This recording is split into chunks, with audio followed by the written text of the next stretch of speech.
Good afternoon, and thank you for joining us for the third in a series of live webinars from AlabamaWorks regarding workforce in Alabama during the COVID-19 pandemic. If you have questions you'd like to ask the panelists, please ask them in the comment section, and we will get as many answered on air as possible. And now, Tim McCartney, Chairman of the Alabama Workforce Council. Again for our third week of these COVID-19 updates from different state agency members and people around the state heading up different organizations. We hope that you find these webinars helpful to you. We've got several speakers today, so I'm going to keep my comments very brief. I wanted to bring up that tomorrow morning, we're going to be sending out a survey to all the industries across the state. It's called the Alabama COVID-19 Workforce Response Survey. It's an easy survey. It'll take you less than 5 minutes. We hopefully you all will respond. That will be helpful to us in determining what kind of aid we need to be working on across the state to the different industries. Then tomorrow afternoon, you'll receive another email from us. The first will be a memorandum summarizing the CARES Act and how it'll affect you. The people in the state have been doing a lot of hard work on trying to digest that down to where it's simpler for everyone to understand. You'll get that. And then we're going to send a question, actually just a reminder for you to please send us some questions that you would like answered pertaining to two subjects for this week: the Small Business Administration Loan Program that we all been hearing about, and also anything concerning unemployment compensation. We've had several questions from different businesses about that, and we'd like to get those questions in by Saturday at 5 o'clock. Then we can sort them out and get them to our speakers for next week. We plan to have fewer speakers next week because it will be our fourth week, and I think we've hit a lot of the subjects so far, so we can concentrate on small business loans and then the unemployment compensation from the Labor Department. Again, that's Saturday at 5 o'clock. Have those in to us at the, if you'll send it to this email address, it's awc-chair@alabamaworks.com. awc-chair@alabamaworks.com. Today, we're real happy to have and grateful to have several speakers from across the state. Of course, due to our social distancing, we're all speaking from different areas. I'm coming to you from Gadsden, Alabama, my hometown, but we've got people from several different cities today. Our first speaker will be Mr. George Clark, who's the Executive Director of Manufacture Alabama and also serves as the Chair of the Alabama State Workforce Board. Following him will be Mr. Nick Moore, who leads the Governor's Office of Education and Workforce Transformation. Following Nick is Dr. Jim Purcell from Alabama Commission on Higher Education. Then we have Mayor Gordon Stone, who's head of the Higher Education Partnership. Following Mayor Stone, we have Commissioner Jane Elizabeth Burdishaw from the Alabama Department of Rehabilitation Services. Then Mrs. Julia Pickle from the Governor's Office. Following Ms. Pickle, we have Mr. Michael Brooks from the Alabama Small Business Development Center. And then our wrap-up speaker today is Secretary Fitzgerald Washington of the Alabama Department of Labor. I want to thank all of our speakers for joining us today, because I know you're very, very busy, as many of us are, in trying to deal with this COVID-19 pandemic. So without further ado, I'll turn the talk over to Mr. Clark. George.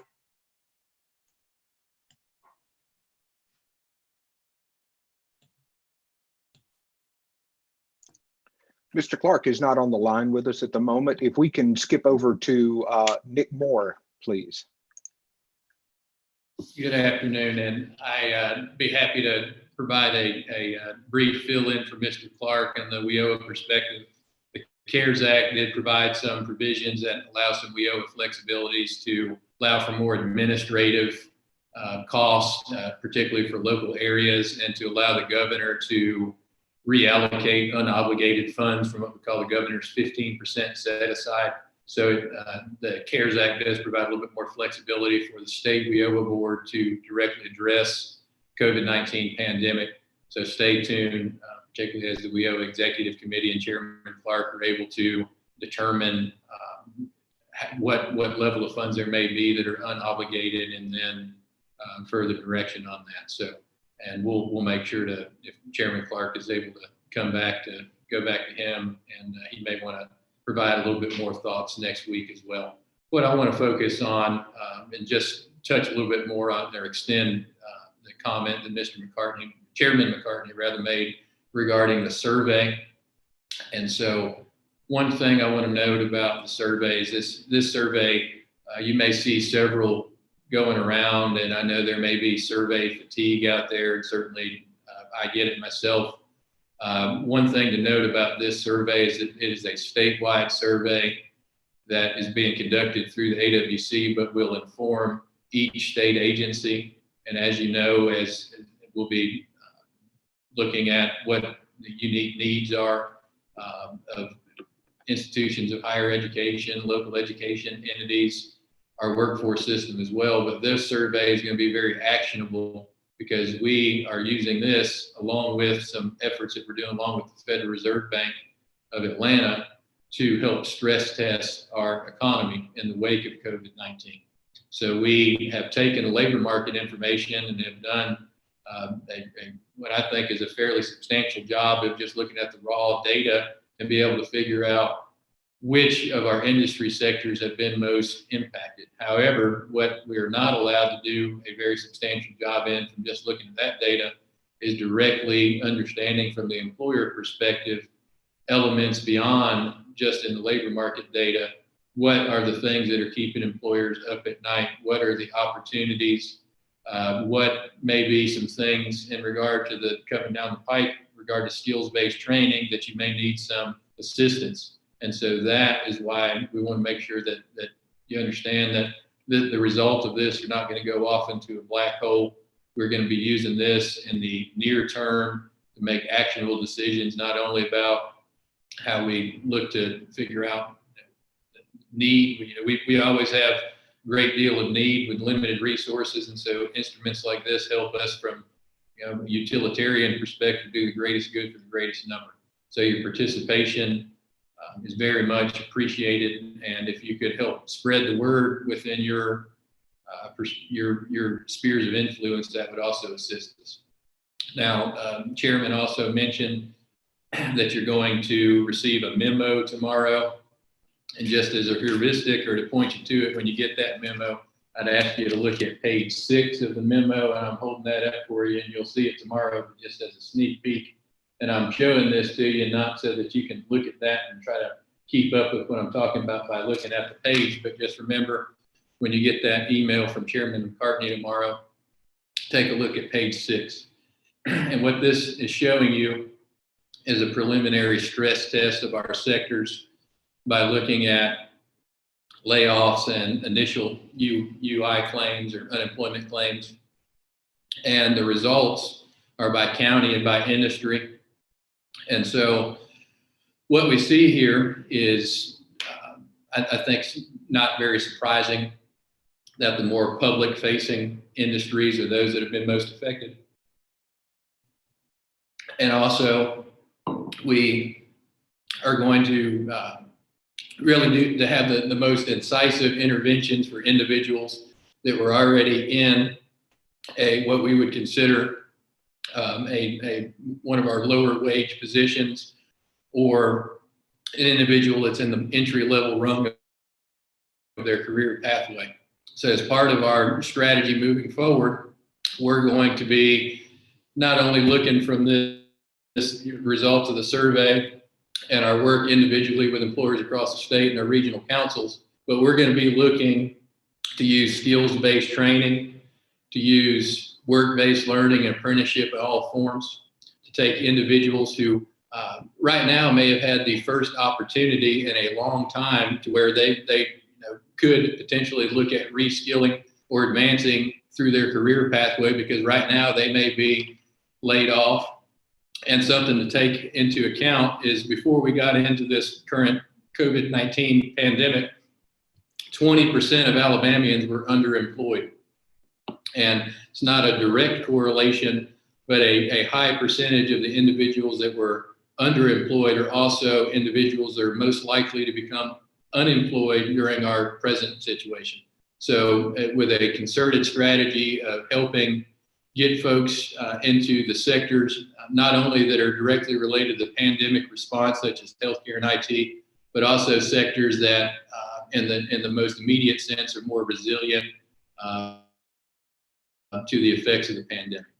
So more broadly and more significantly, that's why your participation is appreciated. Now, something that we are also looking at from a sort of, you hear President Trump say this, I guess, from the state level, whole of government perspective in regard to workforce development, is how can we avert layoffs? How can we avert individuals being displaced by using the tools in our toolbox, including some flexibilities that will be further elucidated in the coming weeks, to provide employers with the flexibility to transition someone into an apprenticeship or a skill-based training program as an alternative to laying that individual off, and then allowing that person to advance within their career pathway as an alternative to having to get on unemployment and restart the process. So our aim is to take rapid response, layoff aversion, apprenticeship, and work-based learning, and tie all those streams together and assist employers with keeping folks in place rather than having to lay those folks off. And so we'll have more information to share about that in the coming days. So, Mr. Chairman, I'll leave it at that today and just reiterate that we really would love to have your participation on the survey that will be going out. And the survey is going to be closing on the 21st of April at 5 p.m. So we'll have a good 2 weeks to get that in, and please do tell your friends. Thank you.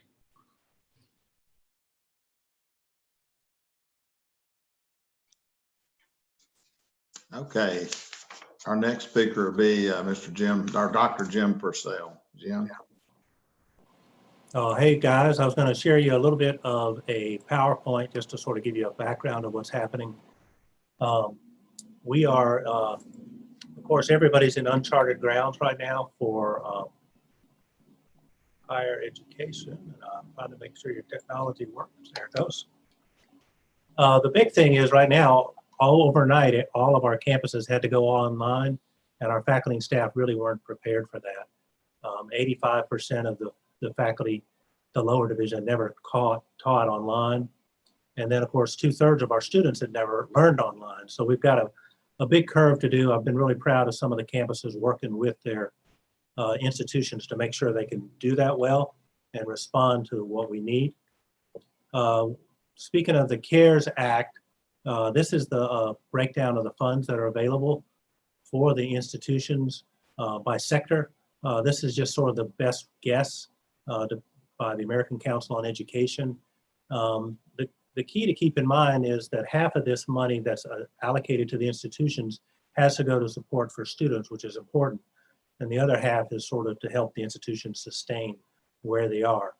Also notice that about 10% of the money that's coming into Alabama, maybe even 13%, will be for the privates and the for-profits that operate in our state. For our colleges and universities, the big loss questions are really the loss of tuition and fee revenue. That loss is fairly instantaneous. We're going to have a decline in enrollment in the summer and maybe a little bit in the fall. The school district revenue is going to be less susceptible to immediate drops. So I think we're going to need to understand that our universities really need, and community colleges need, your support. One of the other issues is we were asked to send our kids home middle semester, so a lot of them would like refunds for their dorm and meal plans. We've tried to identify how to do that. Some of the larger schools have paid, but the smaller schools have had to do basically in-store credit and deferred that cost until the fall. Our hope is that some of this federal money can be used to address these extra expenses that sort of came out. Like I said, 50% is used for student aid. Really, the institutions of higher ed are more or less a mechanism to provide money to students to help them to continue their education.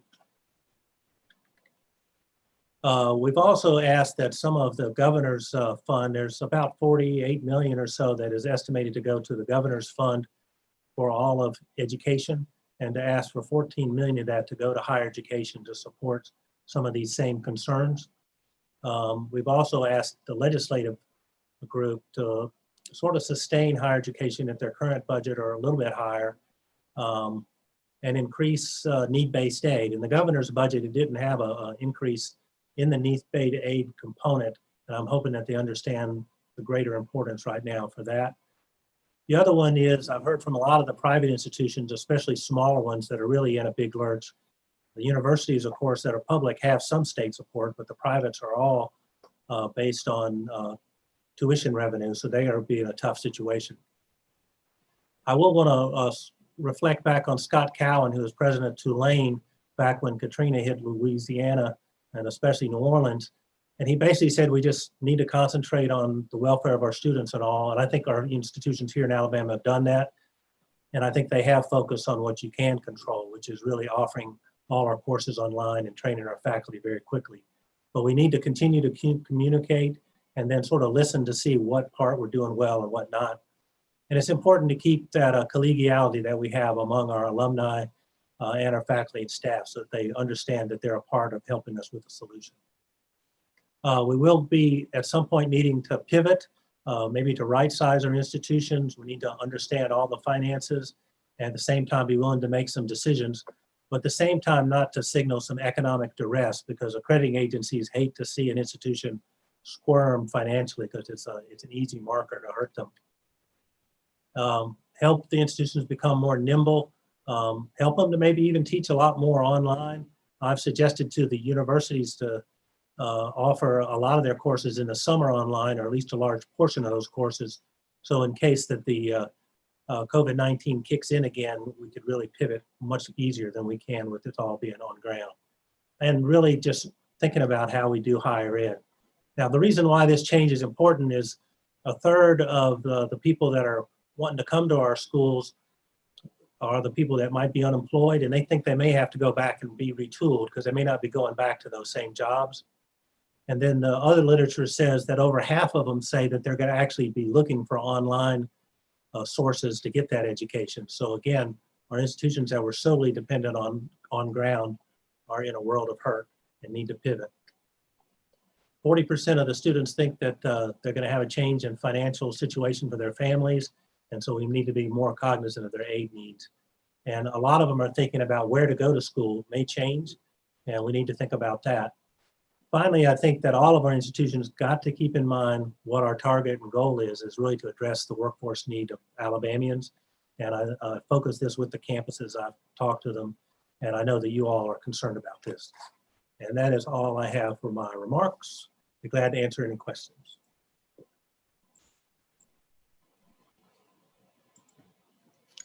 Thank you, Jim. Our next speaker will be Mayor Gordon Stone of the Higher Education Partnership. Mayor Stone. Well, good afternoon, everybody, and thank you all for having us on. For most of you, you may or may not know, the Higher Education Partnership represents all 14 of Alabama's public universities, and as a result of that, we have about 180,000 students, about 70,000 plus employees that are within that family of people. So the partnership for my part of this presentation today, I wanted to talk about some of the things that we are doing as institutions of higher education to make a difference, not only for our own folks, but also to help our state as a whole. And one of the things I think that I hope everybody is aware of is the ongoing efforts to try to resolve this problem at its core, and that is to find a resolution to COVID-19. How can we find a cure? How can we find a treatment? How can we learn as much as possible through our research? If you aren't as familiar with some of the roles of our science-based work on our campuses, I would encourage you to stay connected with AL.com, who's doing a really good job of following some of the progress. But Just as a little bit of a bragging point, the work that has been done in both of our medical schools, particularly the work that has gotten a lot of national recognition at UAB, is great for the state of Alabama, and it's helping Alabama nationally with our image and understanding of how our institutions are difference makers. I know CNN, MSNBC, Fox, others are turning to our faculty members as sources of information to share about the progress of research. Our institutions have been instrumental in helping develop faster turnaround in testing, which is critical nationwide. And you can't watch a governor on any of our news stations right now talking about their state without talking about the need for more testing. And through some of the work of our institutions, we have been able to be critically involved in helping narrow those times for turnaround and creating new means of testing.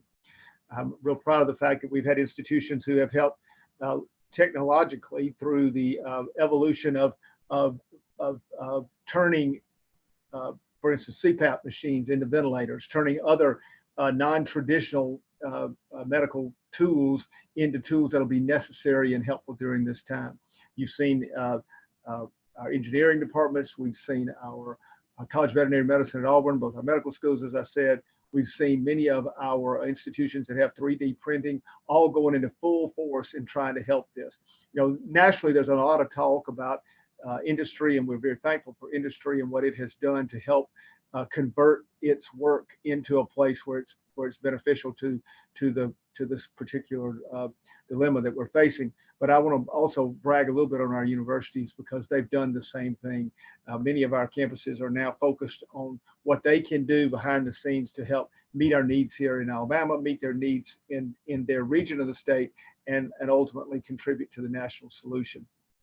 One of the things that's also been exciting for us, or very positive for us at this time, has been the work of our students. We are currently involved working with Governor Ivey on a statewide effort to raise awareness and generate more blood donations. All 14 of our institutional SGA presidents and the governor have put together a statewide campaign that should debut next week. That'll be on all social media channels. We'll be sending it out to all of our major networks, and all 14 SGA presidents are part of this effort to try to encourage alumni, encourage those who have a fondness for an institution, those who just live in Alabama and want to make a difference, to go and donate blood. Just one simple way, but one way that they're all collaboratively and collectively making a difference. We've seen everything from students who've turned their artistic talents into ways of encouraging and building support within their communities. A number of our students are the most proficient that you can find in social media, and we have an ongoing effort to try to bring joy and bring positivity through the work of many of our students on our campuses. The Greek system at the University of Alabama, for instance, just all combined to raise a food product, take to a West Alabama food bank. Just one example. We've had students at, there's a story about a student at Troy who has taken her love for smoothies and turned it into a process where she's actually creating and using safe standards, all the standards of safety that are recommended, providing those to parts of the community that are in need and need to be uplifted during this time. The University of South Alabama has been working with blind and low vision community members, trying to help provide virtual assistance to people who are in need during this time. You know, it's sad in so many ways when we watch those that we know and those that we have, whether they're in our family or whether they're a friend group or whether they're in just in some other more distant connection, battling this. And it's horrible when we see the damage that it does. There also is a side of this that's uplifting when you see people turning to find ways to be productive and positive during this time. So through the partnership, what we're doing is we're trying to provide, we appreciate what Dr. Purcell has done and what he's doing to make sure that the statistics and the data is there to support the case for ongoing programming and work. But what we're trying to do during this time is to provide as much encouragement and to create as much positive opportunity for our students and our faculty. We're really pleased with the work that has been put forth by our institutions to try to increase the capacity of our students to participate in the online programs. There are a number of services that are out there. There are a number of of provisions that have been made so students have a place to go through their virtual means to learn how to better participate in online programming. And we have a number of our institutions that are world-renowned for their work in online, and we're very thankful for that because they've actually had a very smooth transition. Almost all of our 14 institutions have various areas of their instruction that are very proficient in online. So it's just a matter of kind of blending that into some of the other areas that may not be quite as easily transitioned to online. I do think that there are some interesting points that we need to think about as a community of higher education providers, and that is what this tells us as a state and as a nation about the value of universities. One of the reports that's out recently has been our nation's commitment to science and science-based learning, and what does this teach us about the need to make sure that when we talk about STEM that we're really not forgetting the science part of that STEM learning. A lot of that is directly related to what we do on our public university campuses, and so we're appreciative of that awareness being grown, but we're also growing that because we realize the need, and it's unfortunate that it took a crisis to help us to have the opportunity to reinforce that to some level. But we want to make sure that we capture the needs that are identified right now and things that we can learn as we go forward. I'm proud of the people on our campuses that are doing research behind the scenes, not just to how to solve the problem, which is critical, but also to how to learn from this. So as we go forward, there'll be recommendations in public policy, and there'll be recommendations for our leaders as we develop systems to try to hopefully avoid these dynamics as we look to the future. I spread out on my desk, and I know you can't see it, but I have a stack of information from each institution in our 14 of things they're doing that are unique to provide as much normalcy as possible for our students. That's happening because of our university leaders, the people that are still committed to making sure our students have a quality educational program as they move forward.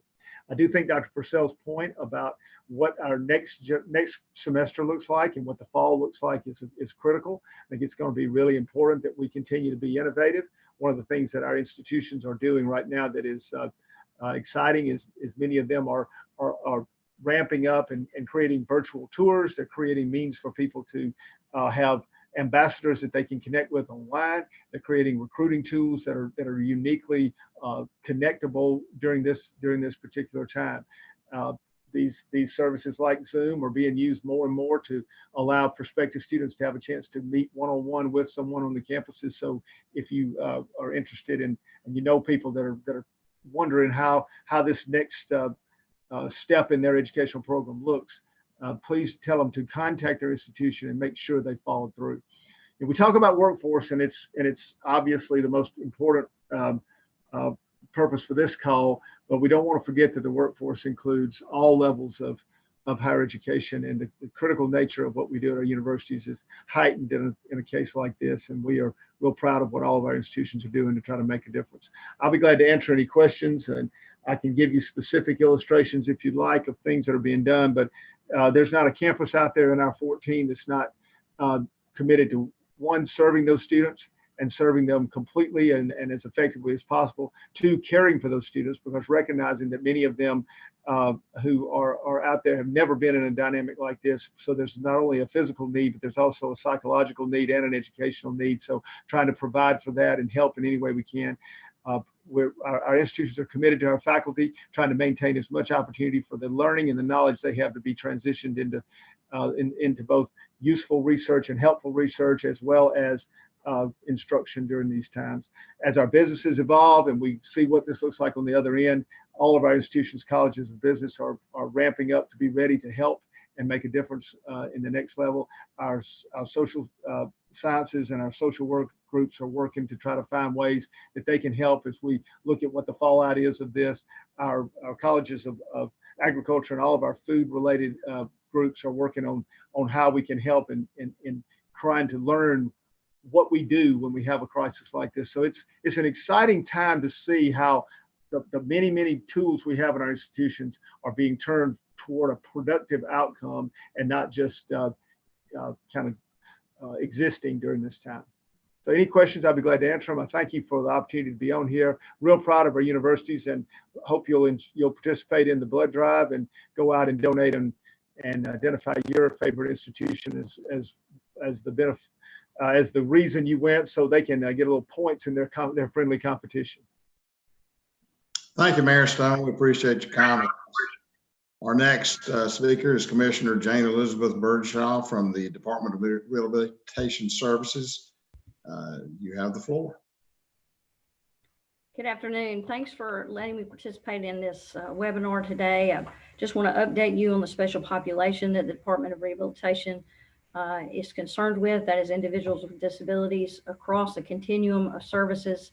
I will highlight most of this discussion around our vocational rehabilitation program because we are a partner under the Workforce Innovation Opportunity Act in that program. However, I do want to mention that all of our offices until last week remained open with staff available. Our goal from the very beginning is to make sure that the continuity of operations continue, that individuals with disabilities who have concerns and questions can reach out to us and find us. As of last week, our offices are now closed to the public. However, they can reach out to us through phone numbers and through the web.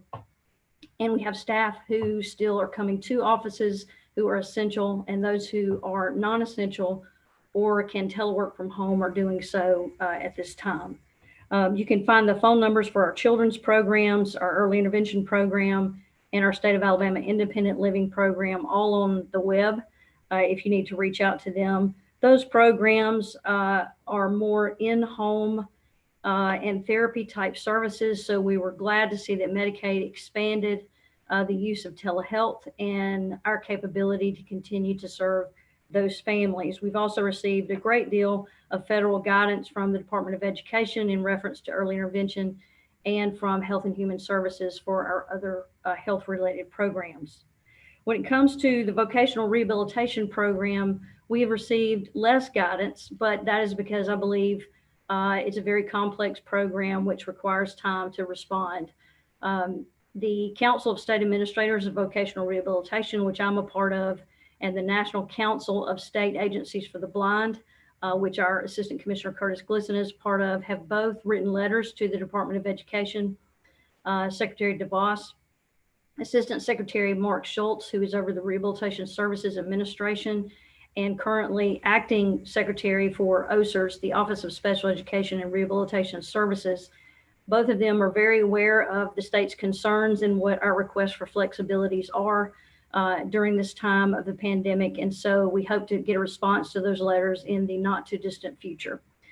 I do, however, now want to focus on our vocational rehabilitation program under WIOA and talk to you a little bit about the flexibilities and how we're responding to this special population. First of all, I want to say pre-pandemic, we were very excited because with the unemployment rate as it was and employers needing employees, for the first time in a long time, many employers were reaching out directly to us, asking for assistance in filling those job openings. And so we were getting opportunities for individuals with disabilities that they did not have previously. Post-pandemic, we do not know what the result will be. But obviously, when there is a larger percentage of the labor pool looking for employment and they may not have a visible disability, obviously that creates concern for us and how we continue to get our individuals with disabilities employed in today's job market. However, our expectation is continue those plans for employment, continue taking applications, creating eligibility statements for those individuals, moving them into plans for employment, and continuing those services. Some of the ideas that we began to delve into and look for were ways to continue our counseling and guidance session with our consumers who are looking for employment. We have done that through phone calls with our counselors, Zoom and WebEx.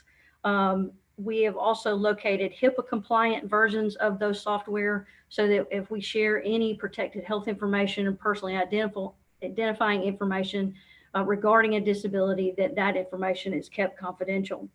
We also wanted to review consumers' progress with ongoing services and determine which of our community rehabilitation partners were remaining open that could partner with us in these service delivery models. We wanted to review plans for employment with those consumers and document where those consumers were, have any lost jobs related to the pandemic, have any gained jobs related to the pandemic. All of those updates we want to make sure and document. We want to work collaboratively on updating resumes and letters for those consumers during this time when our counselors can spend more one-on-one time through those web calls. Conducting mock interviews over the phone and reviewing labor market information as that changes daily. In case management tasks, we have over 150 counselors, master's level counselors throughout the state, meeting with their caseloads daily. Some of the things they're working on is we're mandated to create consumer satisfaction surveys.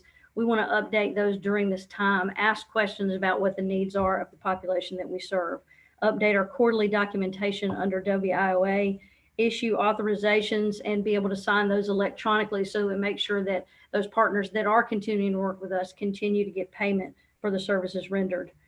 Communicating with service providers to know what we can refer and what we cannot refer for during this time.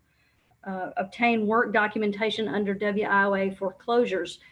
We cannot close a case until someone has been successfully employed for a period of 90 days. Then we have to document certain things in order to turn into the feds. So we're trying to locate those documents for individuals who have gained or maintained employment. We also are updating dates of completion for things like measurable skill gains so that we can continue to track those efforts under WIOA during this time. We want to take advantage of professional development for all of our staff. And so we have taken advantage of online webinars, best practices in our vocational rehabilitation field with our national clearinghouses and our WINTAC programs, which are our liaisons between us and the federal government for WIOA. On new referrals, we have modified our application package so that if an individual calls us, we can take an application by phone or by email. We can send that information to them, have it signed electronically. If they cannot sign it electronically, we have received permission for flexibility to document in the file that they have virtually signed that information and that we can continue to provide those services. For existing cases that are already in application status, we want to try and move them into eligibility. That is difficult during this time. One, because 70% of the individuals we serve are now between the ages of 16 and 24. And so with the school systems being closed, it's very difficult for us to receive that disability documentation. In addition, medical offices obviously are overwhelmed with medical concerns of the public. So getting information about a disability has also been difficult from our medical providers. In the case where we cannot receive that disability information, we want to try and provide functional assessment testing as best we can with those consumers, either through phone calls or Zoom and WebEx meetings. We've asked all of our staff to continue all of their updates to case files in regards to annual reviews, eligibilities, plans, and closures.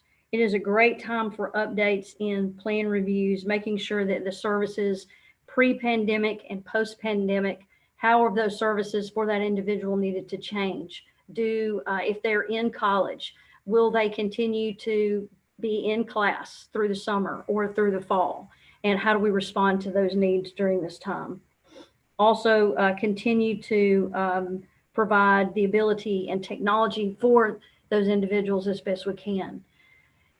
As you know, just from your staff and how you've been continuing to provide services with webinars like today, technology for individuals with disabilities is even more important, particularly for individuals who are blind or visually impaired. And we want to make sure that those technologies are not interrupted for those individuals and they can continue to receive those services. We've asked every counselor to review every case in their caseload and determine what their current needs are. In providing services, again, we've reached out to our community rehabilitation partners. Those would be people like United Ability, Goodwills, Easter Seals, United Cerebral Palsies, all of those partners that work with us throughout the year in our efforts to provide either pre-employment transition services to students or employment services to adults.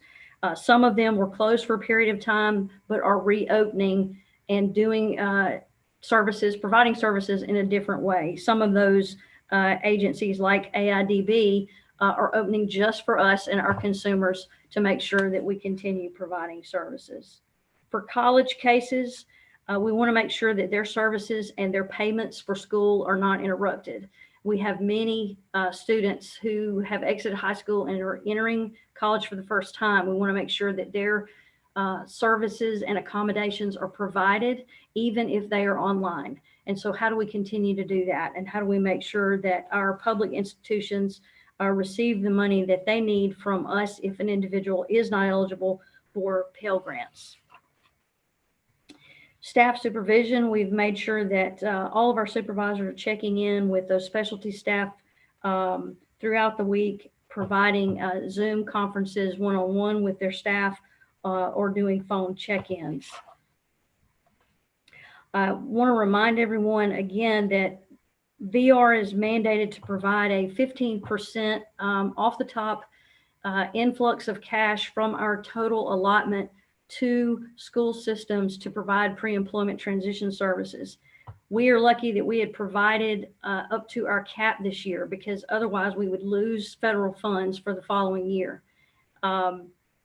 Many states and their vocational rehabilitation programs have not reached their 15% mandate. That is one area where we're asking for flexibility from the Rehab Services Administration. We hope we will be able to receive that. Our business relations staff continue to reach out to employers to ask how we can help during this time. And many of our employees will be entry-level type employees. And so there are actually some opportunities opening up if that individual is not more susceptible to COVID-19 because of their disability. If it is a disability that they are not more susceptible, then we want to let them know about those job openings and reach out to those employers and get them those job candidates for those temporary openings. In addition, our agency acts as the state licensing agency for the Business Enterprise Program, which is a vendor food operation for blind vendors across the state. We have all of the military dining in the state. We have all vending at rest stops and other areas, and many of those blind vendors have been impacted by this pandemic. So we have used set aside funds to try and shore those businesses up until we can help them sort out the small business assistance that we'll be hearing about in just a few minutes. With all of that said, if there's anything we can do here at the Department of Rehabilitation to help you or any of our workforce partners and individuals with disabilities, we are here to serve you. Please reach out to us through one of your local offices or through our website, www.rehab.alabama.gov. Thank you.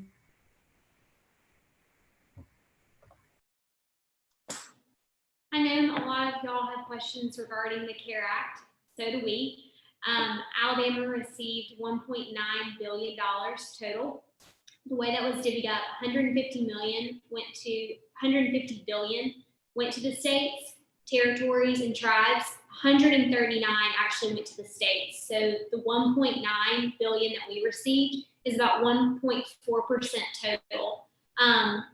The only county that would qualify for direct funding from the federal government is Jefferson County. They would apply for the money through the federal government. The state would not have to be involved in that process. The money can only be spent on direct costs associated with COVID-19 from March 1st to December 30th of 2020 as the language stands now. We are very hopeful that we're going to be receiving further guidance from the Treasury Department next week. The money will start to see roll into the state directly around April 24th. So while there's so many questions coming in, for example, people are asking if hospitals need to go to the state to apply for funding. We have cleared that up. The $100 billion that was allotted to hospitals will actually be going through HHS, so the state won't have any involvement as the language is now. So before we get into the weeds of questions, I know a lot of mayors are wanting to know how much money they're going to be receiving, what that's going to look like, what that process will be regarding the state until we get the guidance from Treasury regarding the flexibility that states are going to have in order to spend the money, there's really not a lot of details that we can give. A few other things to update besides the CARES Act that the governor's office has been working on is PPE. About every 100 inquiry we get from different companies saying they have PPE, about one actually pans out to be legitimate. We have a strategic asset team in place that we've created, and these are private individuals, and Brian Rell in particular, that's been helping us, David Clements with Encompass, and they've been partnering with ADPH and EMA to work on procurement, supplies, and logistics. That has been a huge asset to the state, and we're hopeful that you'll start to see more PPE coming into the state soon. It is a very long process. Secretary Canfield has also been working to identify manufacturing companies here in the state that will be able to supply us in our own needs right here in Alabama. A few other things, Real ID, the deadline has been extended to, it was October 2020. As it stands now, it will be September 2021. The census deadline has also been extended to mid-August. However, the deadline still stands that the count will be delivered to the president by December 31st. Nick asked me to also clarify on the economic impact checks that individuals will receive. We've been told that they will start receiving them as early as next week and then the third week of April. Just to clarify, I know there were some questions last week regarding if it's a 2-child limit per household, how much extra funding you would get. There's not a limit on how many kids. If you have 4 kids and you're going to get $2,000 extra, it's $500 per individual under the age of 16. So if all of your kids are under 16, you've got 4 kids, you're still going to get $2,000. There's no limit. An individual taxpayer that has an income under $75,000 will receive the full $1,200 check. However, it goes up to $99,000 for an individual. It would just be deducted from there. A married couple under $150,000 would receive a $2,400 check. The cap, so anybody under $150,000 would receive the full $2,400. It'll be deducted up until the $198,000 benchmark for a married couple. And then again, any child under 16 would add an extra $500 to that amount. We've been told that they're working on getting contact information for people that don't have direct deposits, and there's going to be a portal for them to fill in their information so that they can receive those checks quickly. And that's all I've got.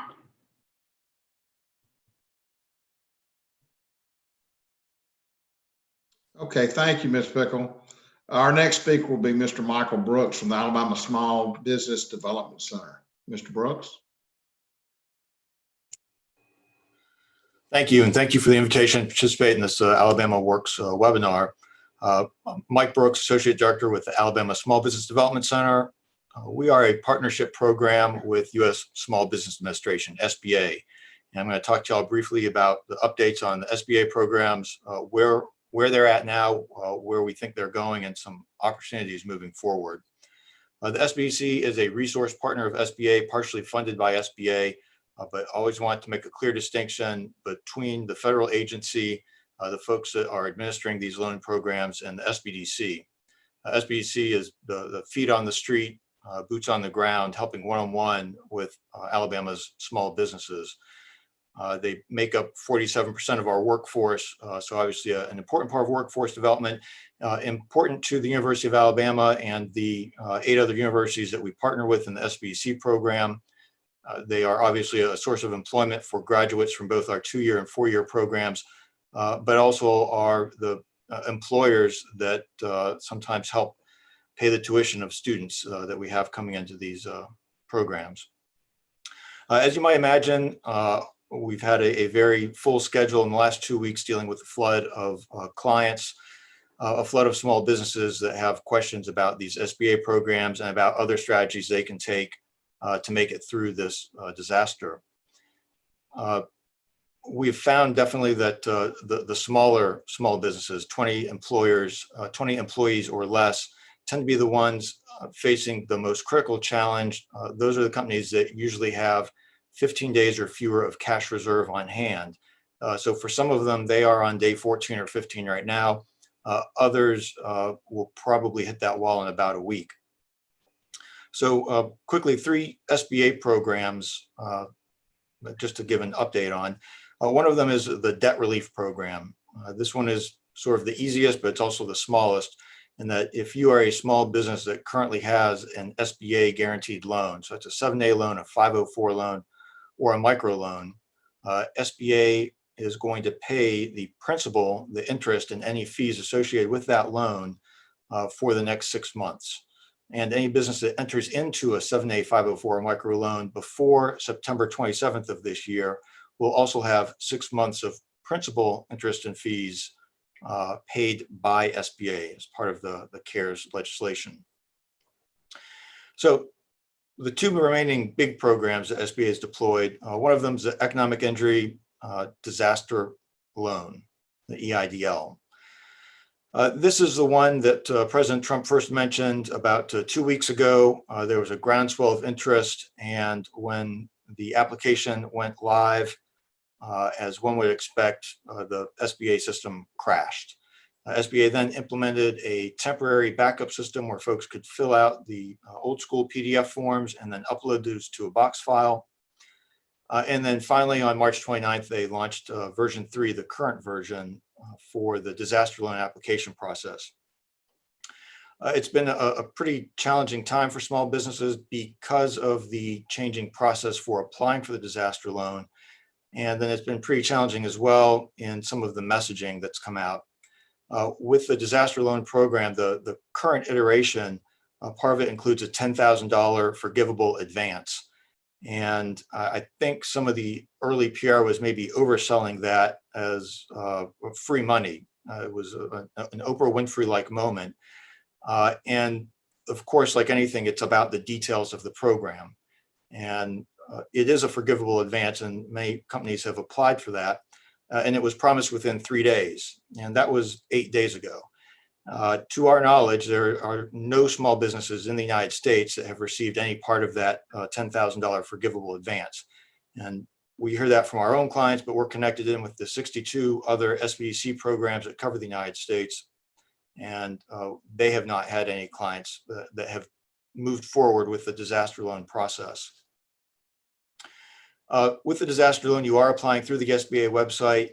And the system they currently have, instead of relying on some of the older technology that crashed, and to be clear, it worked fine in the past. If you had a geographically specific disaster or tornado, hurricane, an oil spill, their system worked fine for that. But given the unprecedented scale of this disaster, it was never really designed for this type of load. The system they have in place now, they've actually outsourced it. It's a private company that handles a high volume of online mortgage loan applications. And so they have a scalable system. It's also scaled back in the sense of the application, where it's a much more streamlined process. Instead of filling out multiple forms, it's a much more straightforward way to get into the system. Unlike the previous system, however, there is no way for companies to then log in and check the status of an application. You basically have to submit it and wait for SBA to get back to you. So you can understand that in the current situation where customers are not showing up and sometimes employees aren't showing up, and now we've got many businesses that they've had to close the doors. We've moved from anxiety to frustration. And now when you're trying to get responses back from the agency, and it's sort of okay, we've received your information and we'll get back to you. I think that if things don't loosen up in the next few days, we're going to see that frustration really turn into anger. We've heard from the agency that they're doing what they can to move forward on that, but given the massive amount of applications that they received, I think everyone can understand some of the challenges they're facing. The other program that came up after the disaster loan program as part of the CARES Act is this Paycheck Protection Program. And this one, again, got a lot of news because of the headlines. This could be up to $10 million. It's only 1%, and the term was at 2 years. but there were some communication issues at the rollout where the legislation capped the interest rate at 4%. Treasury came out and said it was going to be at 0.5%. And then finally clarification on Thursday evening of last week capped it at 1%. And so we have a challenge right now where there are a lot of stale documents, email newsletters and websites that still have outdated information regarding actually both of these programs. So I'd advise if you are talking with a small business, ask them to double and triple check the source of their information before making strategic decisions on that. We've had a lot of frustrated small business owners come to us and have gotten halfway through their application process, only to realize they're using an old form or the information provided it was relevant 3 days ago, but the shelf life we found on many of these is shorter than bread. We timestamp all of the information that we put out, and some of it is good for 24 hours, and if we're lucky, 48 hours. So please advise companies out there and any of our small businesses that are listening, double and triple check the information to make sure you're acting on current intelligence. On this payment protection program, as you have heard, many banks right now are accepting applications. Some of them have stopped accepting applications. Some banks or lenders are only accepting applications from current customers, and some more specifically current customers that have depository accounts, not just a loan account. We are compiling a list of lenders in Alabama and in the Southeast that are accepting non-customer applications for the Paycheck Protection Program, and we will get that out in a newsletter or posted on our website to keep folks informed. That's been one of the major questions. And then we still have some significant issues that need to be resolved, and we're sort of lacking leadership between the Treasury Department and SBA as to which rule they're going to follow. One of the challenging ones right now is for folks that own their own business but do not take a paycheck, but instead will take a draw on the company or will file K-1. And there's a question as to whether or not those amounts can be used in the calculation of the Paycheck Protection Program. Guidance from Treasury says yes, absolutely. Guidance from SBA says no, only W-2 employees can be included. And so that's a pretty significant disconnect. And that's the only advice we can give to small businesses right now is to check with the lenders that they're working with. At the end of the day, it's going to be the banks, the lending financial institutions that have to reconcile employment, payroll, pre-disaster versus 8 weeks. Moving forward, we think there's going to be a return of interest back to the original disaster loan program. While it's a smaller at $2 million in the amount that can be accessed, it is open to a much wider variety of uses, whereas Paycheck Program is very specific to filling payroll gaps over an 8-week period. And I think there's an opportunity for the state to look at what some of our neighbors are doing. This is beyond what the Alabama SBC does, but we're getting the idea out there. Our colleagues in Florida at the Florida SBC take advantage of a state-based bridge loan program. And Louisiana has recently stood something up that's very similar to Loan Portfolio Guarantee Program, where they've got loans with low interest rates, 3.5%, up to $100,000, specifically designed to help companies that are in this in-between period before federal assistance kicks in, but something to make it through this valley. And then I think the last thing I'll say is we've got many local resources that are popping up. Revolving loan funds are getting infusions.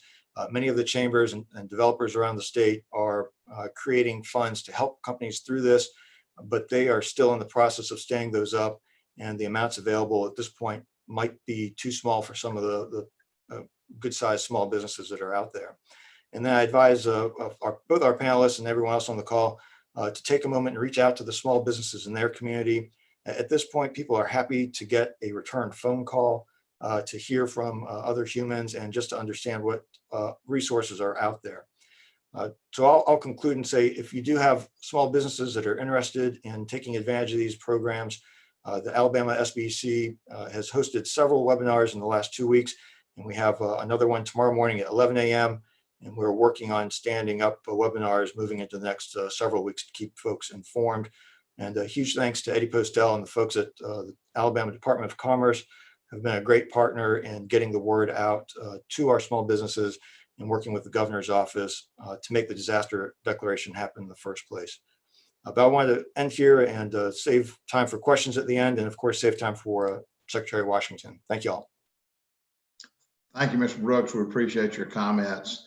And our last speaker today, but certainly not the least, is the Secretary of Labor, Fitzgerald Washington. Fitz, you still with us? I am. Well, good afternoon. I appreciate the chance to update everyone on what ADOL is doing to assist in the crisis that is plaguing our state and our country. You know, to follow up on what Dr. Jim Purcell said earlier, we are no doubt in unprecedented times in dealing with the current pandemic. You know, it wasn't long ago we were touting the state's record low unemployment rate at 2.7%, the fifth lowest in the nation. There were more people working in the state than ever before, more jobs than skilled labor to fill those jobs, new industry being recruited into the state, and existing industry expanding. Now it seems like overnight, the COVID-19 pandemic has compromised the positive economic prosperity we have been enjoying over the last several years. You know, everyone is being challenged in ways never before, but our administration continues to work closely with USDOL to provide clarity with how the new rules will benefit those who are impacted through no fault of their own. You know, in the last webinar discussion, the focus was on unemployment claims eligibility. Today's discussion was centered around the CARES Act program that President Trump signed into law on March 27. The $2 trillion package will provide additional relief for more groups impacted by COVID-19. One of the most discussed elements in the stimulus package is the Federal Pandemic Unemployment Compensation Program, which provides for an additional $600 a week in benefits.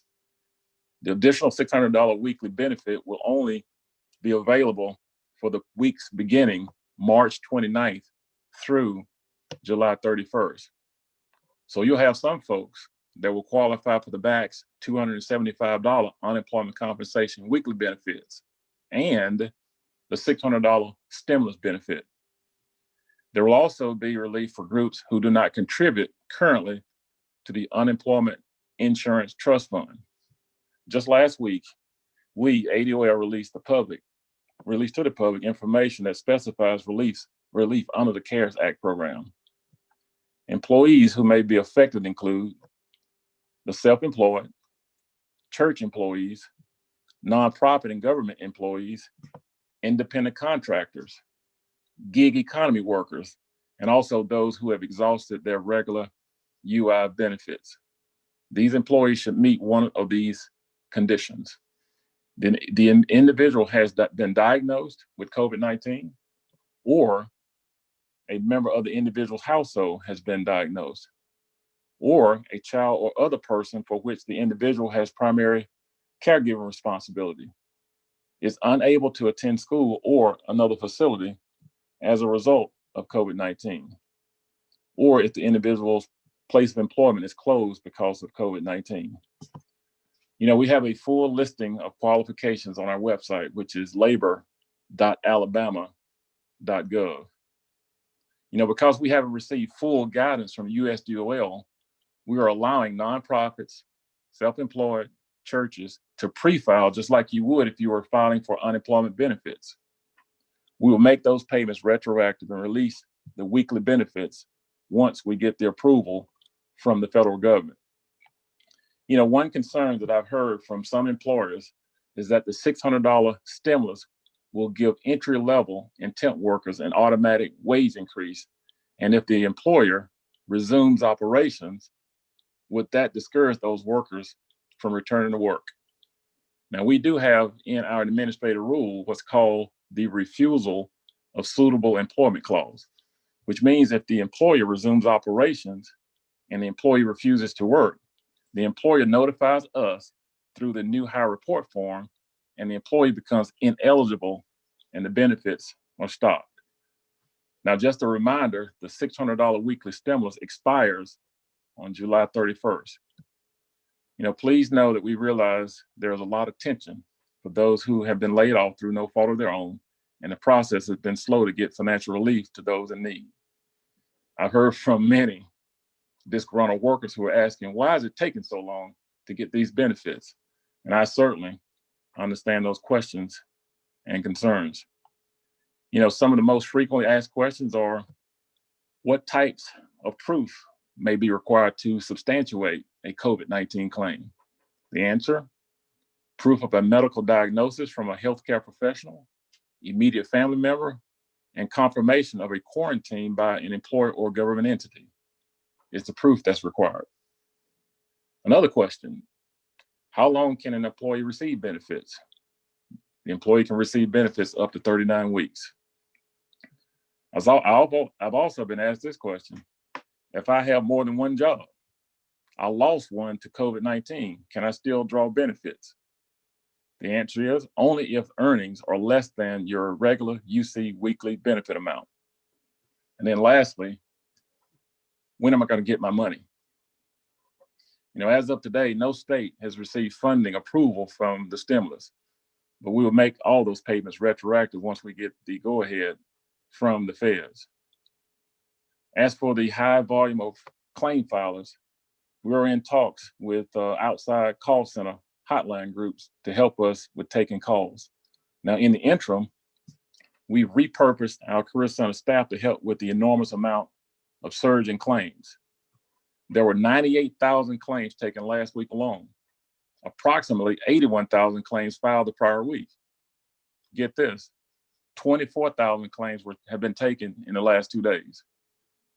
Now, nationally, 6.6 million jobless claims were filed in the United States just last week. Based on this data, you could see the surge of mass layoffs. ADOL this week, we announced that we paid out over $6 million in claims over the first 2 weeks of the pandemic. Currently, we have almost $700 million in our UI trust fund to pay out these claims. Payments normally takes up to 21 days, but should generally be sooner.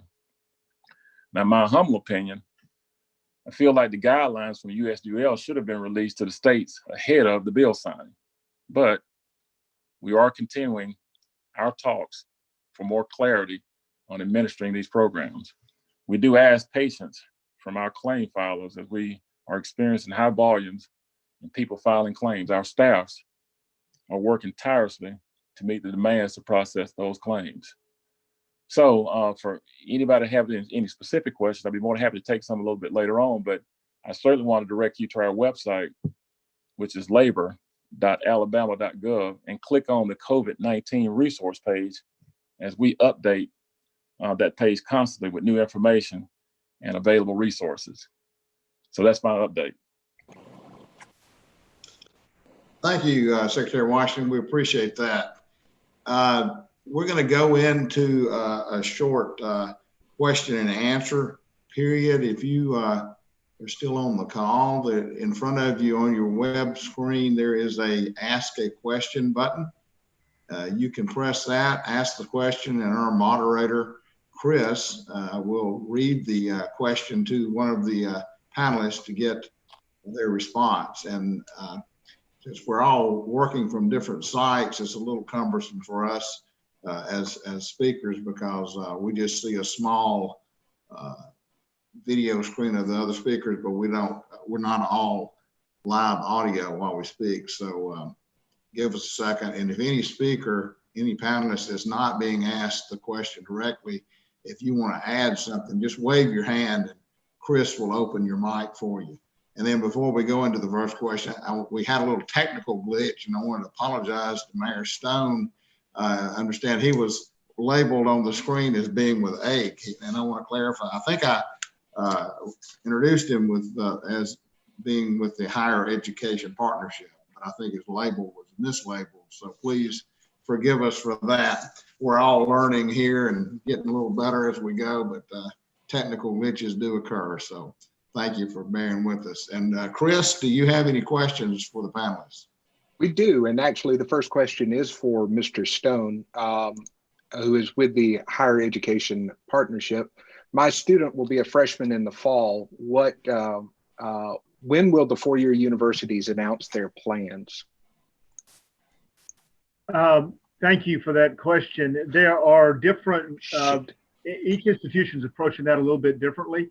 And I think some of the hesitancy or the pause that you may be experiencing right now is simply because of the hope and the desire that this will not go beyond what the governor's currently asked us to do with the stay-at-home order. But there'll be information available at all of our university websites. All you need to do is stay connected to that. Not only is there information though that's the stagnant information that'll be updated as they need to, but there'll also be ways that you can get into those admission offices and talk to them about their particular issues. I know there are a couple of universities that have already announced what they're doing. Most of them will be announcing fairly quickly, but I think you're going to see some pause right now just to kind of wait and see just how much longer we think will be under the depth of this it will go. But I do believe that you're going to see a more inviting and open process than maybe you've seen in the past. I know that for many institutions, late April, early May was the deadline. And Somebody those have take already hold been of. waived. Those My have already computer been just waived. crashed. So you now have the opportunity to wait a little bit later for some of our institutions. Any other questions, Chris? There are. Sonia is actually going to take over. My computer crashed. She'll be asking the questions on the other side. I can't actually see anything at the moment. Thank you for jinxing us with the technical issues. She I'll should take jump on full here. responsibility. Sonia?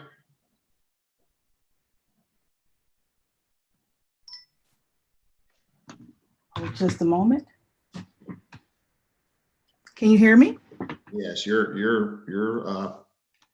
audio's on. All right. Let's see. I have here one here.